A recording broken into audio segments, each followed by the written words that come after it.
Tom, I know the old saying is what really counts is who you know.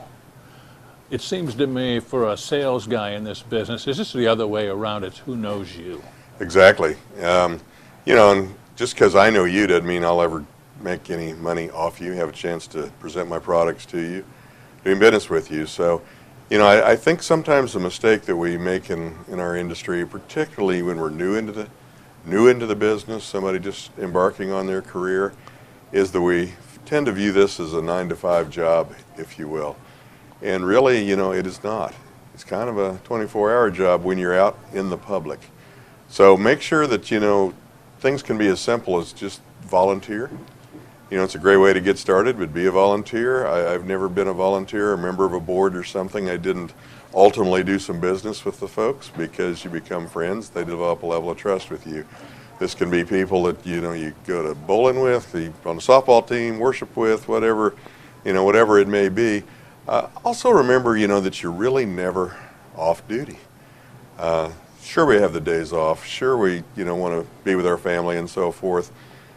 But I've seen a lot of people make the mistake that they seem to think when they run to the hardware store, the grocery store, the Little League game or something like that, that they're not being judged and they can wear whatever they want to, say whatever they want to.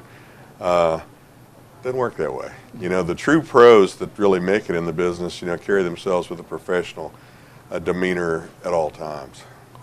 I guess when a consumer wants something, they want to find somebody they can trust. And I guess that's really the opportunity, isn't it? They're looking for somebody they trust, or, the old, sounds like, the old a movie cliche, I know a guy, but still that's kind of how a lot of this business is done. You may be interacting with somebody in a totally unrelated field to yours, but he'll say, I got a buddy who was just saying the other day, do you know anybody that can do tile work or such things? That's how so much business is transacted.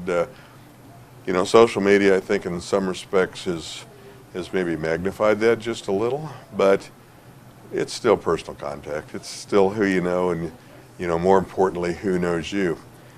Another thing you probably ought to do, though, is when you do present these people, practice being able to present yourself in a quick, I don't want to say offensive, but, in a low-pressure manner.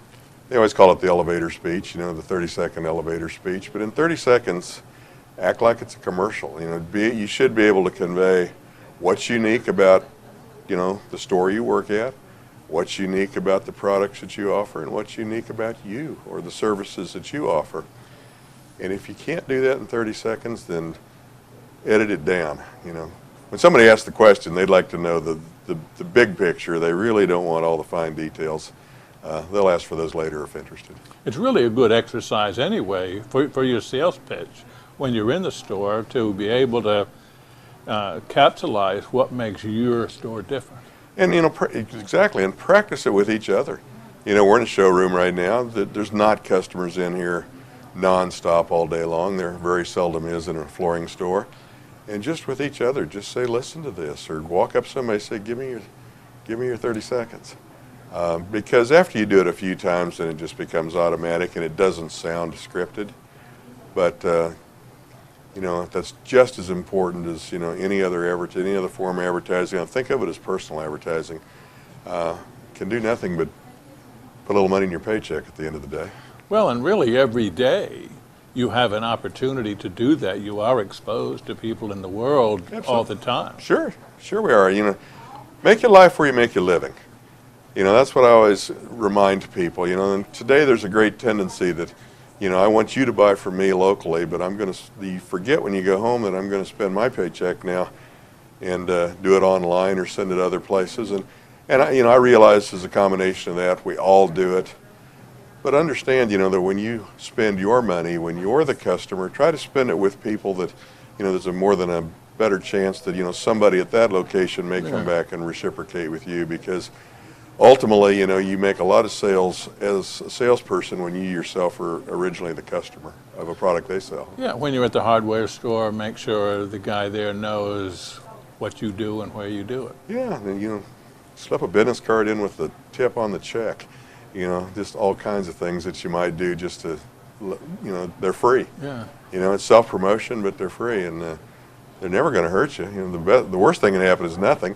You know, the best thing that can happen is, you know, one of them will come home and make a sale, make a friend for you. Well, and I guess social media, as you mentioned, is really a major function at this point today, and it's really an easy way to help build that who knows you list. I think what you say is important, to help build. Don't rely on it completely. Yeah. You know, at some point you still got to go press the flesh, as they always said, but you've got to get out and mingle and meet people. But if you really think you're going to do this job, go home, take off your work uniform, if you will, and just be anonymous until you go back to work tomorrow morning. Yeah, you can make a living, but typically not as good a one as is possible otherwise. Well, and I don't think you'd have as good a life either. Yeah. And I think what you said about be aware of how you look and really your behavior. Sure. Absolutely. Maybe even the behavior more than the appearance. But, you know, it's all tied together. But if you're just sitting there watching a Little League ball game, that doesn't mean don't be demonstrative. But don't do anything that, you know, somebody's observing from across the bleachers. You don't even know they're watching. But it could come back and affect you either in a positive or negative fashion because, you know, we're kind of auditioning all the time when we work in sales.